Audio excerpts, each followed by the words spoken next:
Olá pessoal, tudo bem com vocês? O assunto de hoje é sobre neuralgia occipital. Sabe aquela dor na nuca, dor no pescoço, que você muitas vezes acorda de manhã com aquela indisposição, aquela dor terrível, que ela vai piorando, parece que você chacoalha a cabeça, parece que tem algo solto. E sabe aquelas vezes que você deita num travesseiro muito alto e acorda com aquela dor terrível na nuca, no pescoço? Ou também quando você encosta a nuca em alguma estrutura para tirar um cochilo e você tem aquela dor terrível? Se você tem esse tipo de dor, fica comigo até o final que eu vou falar sobre neuralgia occipital. Então, pessoal, aqui como nós estamos vendo ali na imagem, a neuralgia occipital, claro, existem várias entidades clínicas que podem causar dor occipital. Mas para a gente não delongar muito o assunto, nós vamos focar mais numa das causas principais, que é a neuralgia occipital. O que é neuralgia occipital? Então, saindo aqui da coluna cervical, né, nós temos as vértebras cervicais, né, são 7 vértebras cervicais, e entre a segunda e a terceira vértebra nós temos a saída de um ramo chamado nervo occipital maior. É esse que eu estou mostrando aqui na tela. Ó.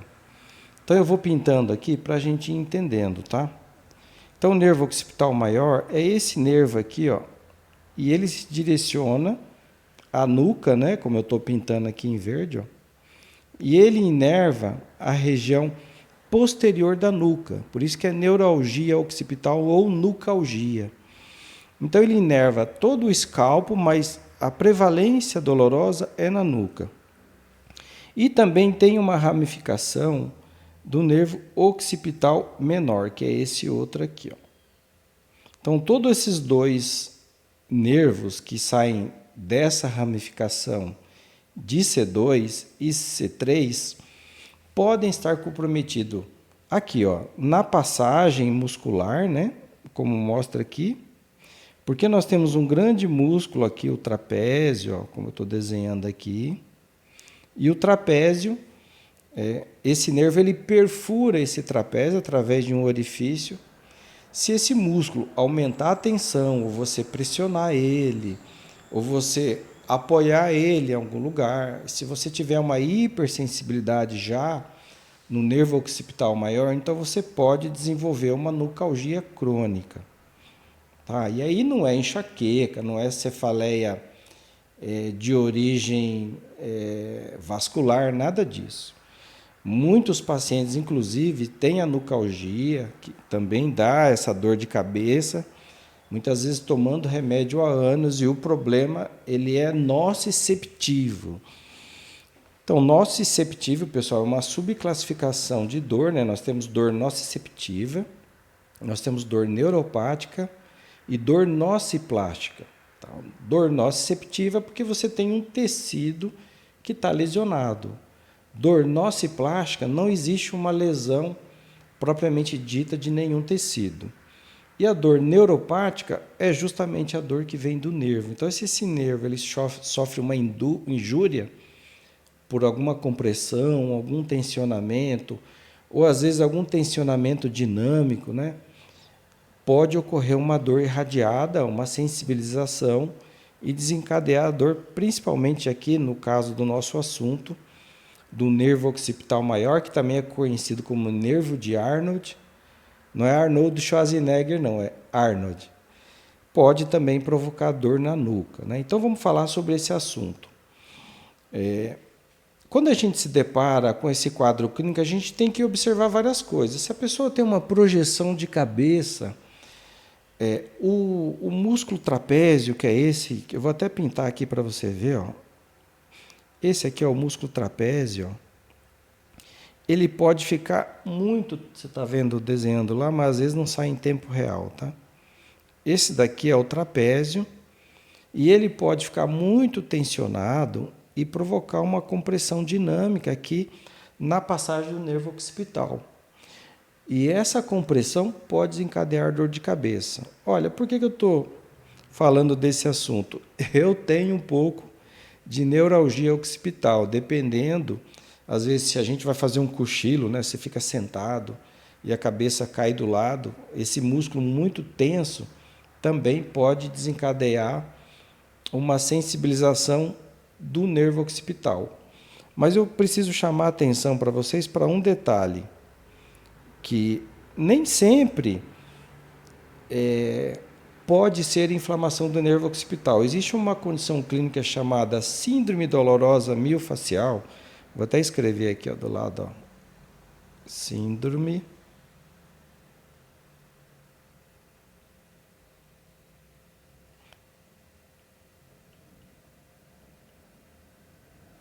eu tenho que escrever aonde tem a imagem. Síndrome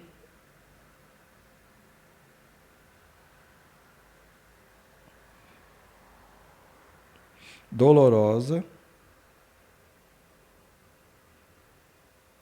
miofacial. E a característica dessa síndrome, pessoal, é a presença de pontos gatilhos. O que é ponto gatilho? Existe lá no músculo uma região que, segundo as pesquisas clínicas,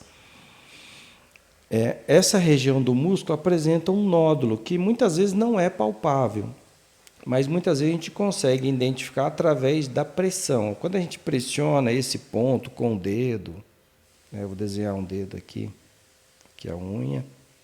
Quando a gente pressiona com o dedo, a dor costuma irradiar para a cabeça e muitas vezes ela desce. Então, isso caracteriza um trigger point, ponto gatilho. Então, a síndrome dolorosa miofacial, ela se caracteriza por pontos gatilhos. Então, essas duas entidades, a neuralgia occipital provocada pelo nervo occipital ou desencadeada pelos trigger points, elas são síndromes muito correlatas. Então, o fisioterapeuta vai ter que diferenciar e muitas vezes a pessoa tem as duas entidades juntas. Então, é muito importante esclarecer isso e fazer o diagnóstico diferencial. Mas vamos aqui para outra imagem que eu quero falar para vocês, que essa síndrome é muito interessante e eu vou falar, ela causa muita dor. Então, o que acontece? Aqui, ó, eu estou mostrando já para vocês, lá na tela demora um pouco para mudar, mas o nervo occipital ele tem esse trajeto, né, que eu falei para vocês aqui saindo. Vamos pegar uma tinta de caneta aqui para a gente diferenciar. Vamos pegar aqui o verde mesmo que a gente estava fazendo. Agora sim apareceu na tela. Então aqui, como eu falei para vocês, ele sai aqui dessa região de C2 e vai se direcionar ao crânio, né? Então qualquer compressão nesse trajeto pode desencadear a dor nucal. Então você vê aqui o nervo occipital menor aqui desse lado e o maior. Todavia, eles originam do mesmo nível, da C2. Aqui está mostrando o C1, mas ele é mais C2 e C3. Aí o que acontece? Um processo degenerativo, uma discopatia, uma alteração de posicionamento de cabeça, como eu falei, cabeça projetada para frente, pode, dinamicamente, ou uma compressão mecânica, ocasionar a irritação desse nervo. Então, tem duas coisas, a irritação do nervo e também o estiramento contínuo desse músculo, como, por exemplo, aquelas pessoas que cochilam, ficam com o pescoço muito tempo estirado, pode desencadear um disparo dessa musculatura. Então, a gente tem que sempre se ater a esses detalhes. Então, os trigger points, mostrando aqui, ó, daqui a pouco muda lá, os trigger points podem originar esse tipo de dor. Como a gente pode ver aqui, ó, agora mudou lá, os trigger points da região posterior da cabeça e da coluna torácica, como a gente pode ver aqui, ó, pode desencadear essa dor irradiada para a nuca. E olha só, até aqui embaixo no trapézio, pode desencadear esse quadro doloroso irradiando para a nuca. Então é muito importante que o fisioterapeuta tenha a perspicácia de examinar o paciente, né?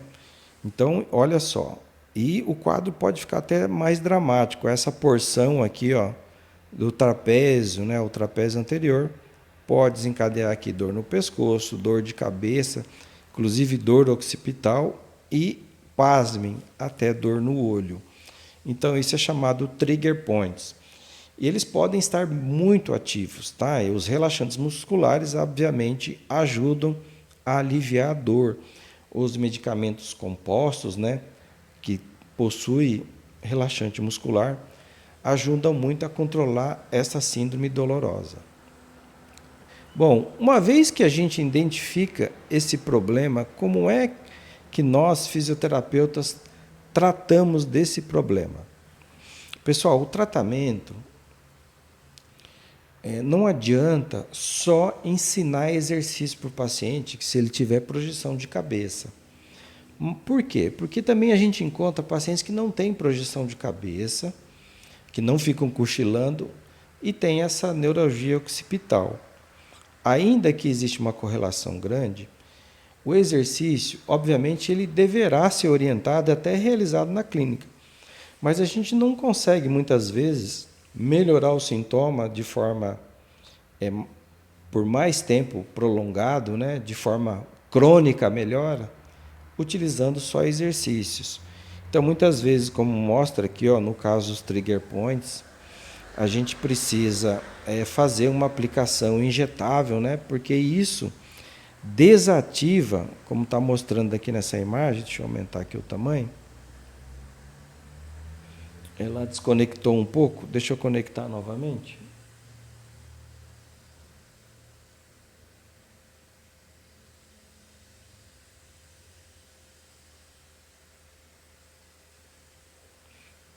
Muito bem, conectou novamente. Então, aqui, uma das formas para a gente fazer o tratamento é fazer um agulhamento. Pode ser um agulhamento, aqui um trigger points, né?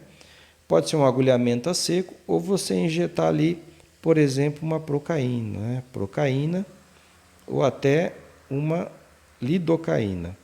E por quê?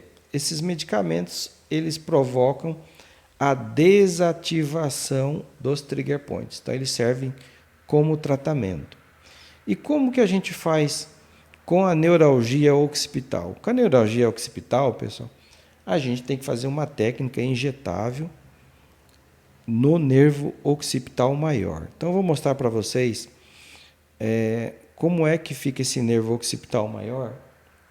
Lá demora sempre um pouquinho mais para aparecer, né?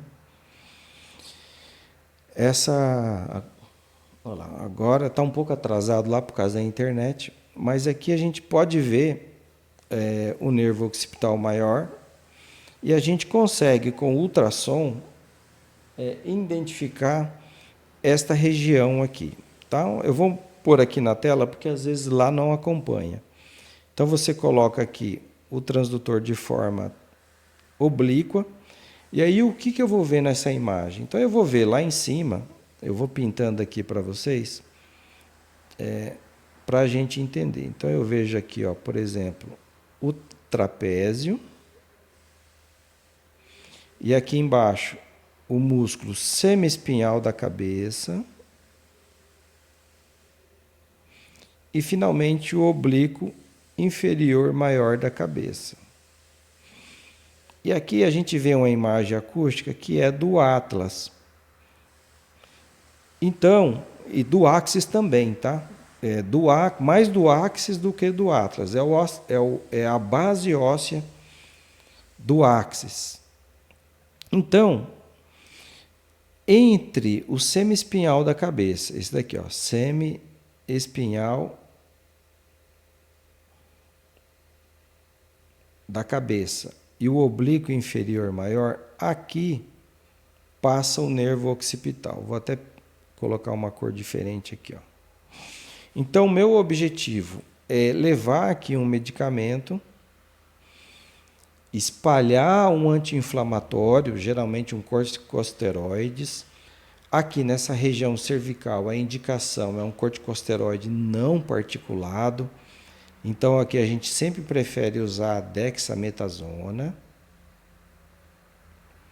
porque a dexametasona ela não é particulada. Então, se inadvertidamente ela cair dentro de um vaso sanguíneo pequenininho ali, não vai trazer nenhum problema. E o anestésico que a gente prefere usar aqui é a procaína. A procaína ela é menos cardiotóxica e menos neurotóxica, de modo que muitas vezes a gente faz procaína endovenoso, né, para o paciente ter melhora da dor até por inalação. Então a gente prefere usar para fazer uma analgesia desse nervo, né, a dexametasona e a procaína. Eu vou mostrar para vocês depois na sequência uma aplicação que nós utilizamos num paciente e eu acho muito importante a gente visualizar como que é feito essa aplicação. Um outro detalhe que eu também gostaria de chamar a atenção, que dentro do protocolo de tratamento, principalmente se a pessoa tem outros problemas concomitantes, é também a gente fazer a analgesia do nervo espinhal acessório, principalmente se essa dor ela se propaga para a região do trapézio, né, para a região periescapular e muitas vezes do nervo dorsal escapular. Então eu vou mostrar aqui duas aplicações. Uma aplicação que nós fazemos rotineiramente do nervo espinhal acessório e também do nervo occipital maior. Vamos prestar atenção no vídeo? Então aqui nesse vídeo nós estamos fazendo uma aplicação no nervo espinhal acessório. Então eu estou fazendo aqui uma analgesia, né? O nervo espinhal acessório ele passa entre os músculos trapézio e elevador da escápula, como eu estou desenhando aqui para vocês. E nessa fáscia branca entre esses dois músculos é onde eu devo fazer o que nós chamamos de hidrodilatação. Então eu estou entrando lá com o medicamento e fazendo uma hidrodilatação. E essa hidrodilatação, o medicamento vai banhar toda a inervação que passa por ali e, consequentemente, melhorar o quadro inflamatório. Agora eu vou mostrar para vocês a aplicação do nervo occipital.